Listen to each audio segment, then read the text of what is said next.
ভাইজান, আমাদের এই 3 মাথার অটো রাইস মিলটি কেনার পর আপনি এখন দৈনিক কত টাকা ইনকাম করতেছেন? আপনি এটা দৈনিক আমি 2000ও কামাইছি, আবার 1200 1500 অনগত আছে। আর এটা ডিপেন্ড করে আপনার এই চাহিদার উপর। কি রকম এটা তো বাজারও না, এটা শহরও না, গ্রাম পর্যন্ত যেরকম চাহিদা আসে সেরকম আপনার 2000 হয়, আবার 500 হয়, আবার 1500 হয়। আরেকটা সুবিধা কি, আপনার বাজারে যায় বৈশা থাকতে হয়। হ্যাঁ হ্যাঁ, বাজার যায় অনেক সময় দিতে হয়, এবং কি বৈশা থাকে আজকে হইব না কালকে হইব না পরশু দিন। এক বড় হলার হইলে তো আপনার সাথে সাথে ভাঙা দেয় না, কিছু জমার পরে একবারে দেয় 2 কেজি 1 কেজি ভাবে ভেঙে দেয় না, এগুলো জমার পর। আর এই 3 মাথার রাইস মিল আপনি যখন যেটা 5 কেজি নিয়ে আসতেছেন আমি ভাঙা দিয়ে দিতেছি। মহিলারা আসতেছে, গ্রামের মুরব্বী আসতেছে সাথে সাথে, এর জন্য সুযোগ সুবিধা আরো বেশি ভালো। আসসালামু আলাইকুম ভাইজান। ওয়ালাইকুম আসসালাম। ভাইজান ভালো আছেন? জি আলহামদুলিল্লাহ, ভালো আছেন আপনারা? জি আলহামদুলিল্লাহ ভালো আছি। ভাইজান, আপনাদের এই জায়গার ঠিকানাটা কি? এটা হচ্ছে গ্রাম খদ্দনন্দ, ঢাকা জোয়ারি বাজার, জেলা নাটোর, থানা বড়াইগ্রাম। বড়াইগ্রাম থানা। জি। তো ভাইজান, আমাদের কাছ থেকে আপনি এই যে 3 মাথার অটো রাইস মিলটি কতদিন আগে ক্রয় করছেন? এটা 4 থেকে 5 মাস আগে। 4 থেকে 5 মাস আগে। জি। তো আমাদের কাছ থেকে এই অটো রাইস মিলটি নেওয়ার পরে কি রকম সার্ভিস দিচ্ছে? আলহামদুলিল্লাহ ভালো। এর আগে একটা অটো রাইস মিল নেওয়া হয়েছিল, অন্য জায়গা থেকে ক্রয় করছেন? জি জি, অন্য জায়গা থেকে ক্রয় করা হয়েছে। ওইটা আমার ভালো পড়ে নাই। ভালোটা কি তামার তারের দিছিল না অ্যালুমিনিয়ামের? অ্যালুমিনিয়ামের তার দিছিল। অ্যালুমিনিয়ামের তার দিছিল, এই কারণে আপনি চালাইতে পারি নাই। পরে ওই মেশিনটা কি করছেন? ওইটা কম দামে বিক্রি করে দেওয়ার পরে আপনাদের ঠিকানা পাইলাম, ইউটিউবের থেকে ঠিকানা পাওয়ার পরে আপনাদের থেকে ক্রয় করছি। ক্রয় করার পরে ভালোই আলহামদুলিল্লাহ চলতেছে। ভালো চলছে। জি, 4-5 মাস ধরে চালাইতেছি, এখনো পর্যন্ত কোনো সমস্যা হয় নাই। তো আপনি আগে কি কাজ করতেন? আমি প্রবাসী ছিলেন? জি, 11 বছর 9 মাস প্রবাস জীবন কাটাইছি। কাটানোর পরে দেশে আসলাম। আসার পরে চিন্তা ভাবনা করলাম যে দেশে কিছু একটা করি।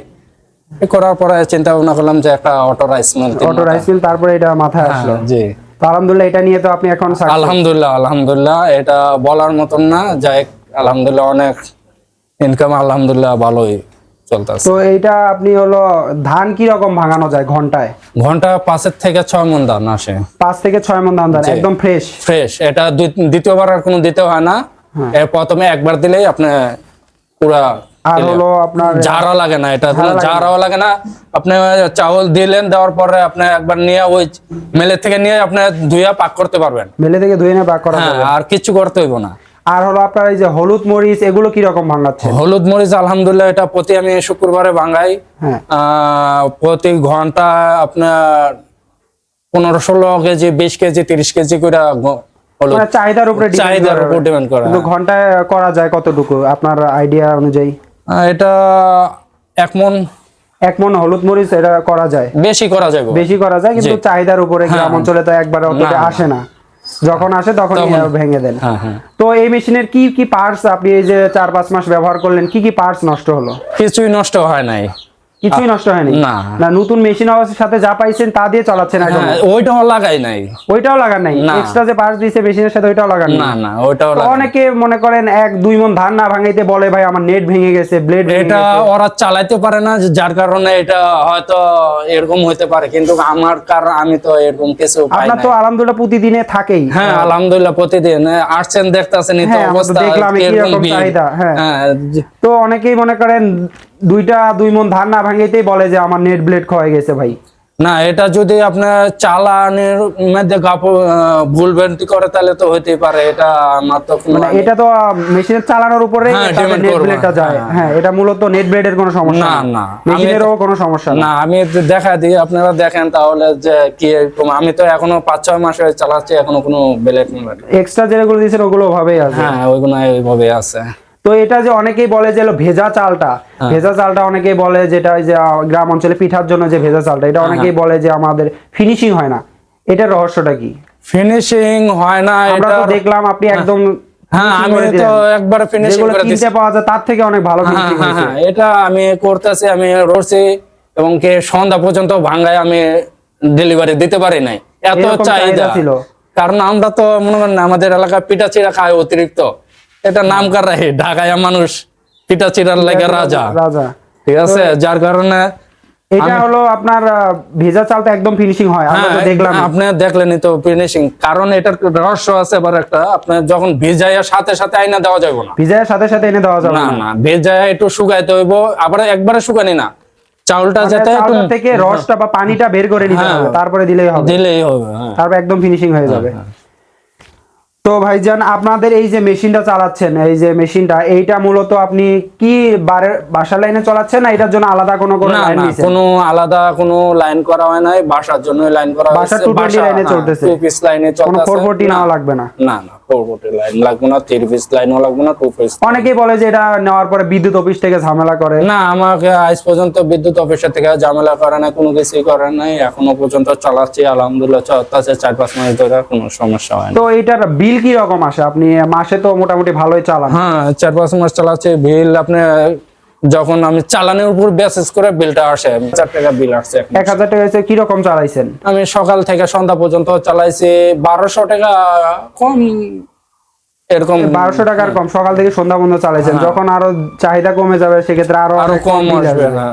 তখন বাসায় থাকেন না, কাজে বাইরে যান, তখন মেশিনটি কি পড়ে থাকে না কেউ চালায়? না, পড়ে থাকবো কে, এটা সবাই চালাতে পারে, এটা চালানোর মতন এমন ইয়া না যে যে চালাতে পারবো না, না এসে, এটা বাড়ির ফ্যামিলি সবাই চালাতে পারে, ছোট বাচ্চা থেকে দইরা মুরব্বী পর্যন্ত সবাই এটা চালানো। যখন থাকে না তখন কে চালায়?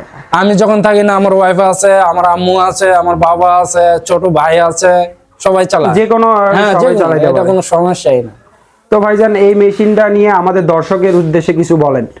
দর্শকের উদ্দেশ্যে বলার একটা কি, যারা বেকার, হ্যাঁ, যারা বেকার আছেন, ইয়াং বয়সের ছেলেরা যারা বেকার আছে, অবসর সময়টা নষ্ট করতেছে, তারা এগুলা না কইরা, যাদের টাকা পয়সাও যদি না থাকে, একটা কিস্তির উপর জায়গা যায়, বেশি দামও না, 60-70-80 হাজার টাকা, এটা চা পান খাইতে খাইতে বছরে হিসাব করলে কিন্তু অনেক টাকা চলে যায়। তে বেকার সময় নষ্ট করে আমরা মনে করি যে আমরা যে ইয়াং বয়সের পোলাপান যারা আছে, একটা বিজনেস, দুই বন্ধু মিলেও কিন্তু একটা বিজনেস করতে পারে না? হ্যাঁ, অবশ্যই। যেরকম বন্ধু 40,000, 50,000 টাকা, 1 লাখ টাকা নিয়ে, 80,000 টাকা নিয়ে একটা ছোটখাটো একটা 3 মাথার রাইস মিল কিনে আমরা একটা ব্যবসা, আলাদা কোনো কিছুই করা লাগে না, এটা বাড়িতে বসায় যে কোনো মুহূর্তেই চাহিদার উপরে করতে পারবে। হ্যাঁ, কিন্তু আমরা যদি এরকম করতে পারি তাহলে আমরা লাভজনক হবো, এবং কি বন্ধু বান্ধব মিলে যদি। তো এই 3 মাথার অটো মিনি রাইস মিলটি কি দর্শকরা কিনতে পারে, বা যারা কিনতে আগ্রহী তারা কি নিতে পারে? হ্যাঁ, নিতে পারবো, ইয়া নাই। এটা দিয়ে কি তারা দৈনিক 500-1000, আপনার যদি দেখা যায় যে 2 গ্রামের মধ্যে একটা আছে রাইস মিল, ও 3 মাথার রাইস মিল, ও 1000-2000 টাকা কামানো কোনো ব্যাপারই না, না। তো আপনি এই রাইস মিলটি নিয়ে এখন তো বর্তমানে সুখী? আলহামদুলিল্লাহ, অনেক সুখী আছি। ধন্যবাদ ভাই, ভালো থাকেন, সুস্থ থাকেন। ইনশাআল্লাহ আপনারাও ভালো থাকেন। আপনাদের থেকে 3 মাথার রাইস মিল কিনা অনেক লাভবান আছি, আলহামদুলিল্লাহ। দোয়া করবেন যাতে 3 মাথার রাইস মিল নিয়ে আরো সামনে আগাইতে পারে, আরো কিছু করতে পারে, এরকম আপনাদের থেকে প্রোডাক্ট কিনা। আমাদের যে প্রোডাক্টটা দিয়েছেন আলহামদুলিল্লাহ অনেক ভালো, এবং কি যে দর্শকে বলি যে যদি আপনারা বেকার থাকেন তাহলে নিয়ে আপনারা একটা কিছু করেন, হ্যাঁ, সফল হন, একটা কিছু করেন, কইরা আপনারা জীবনটা উজ্জ্বল করেন।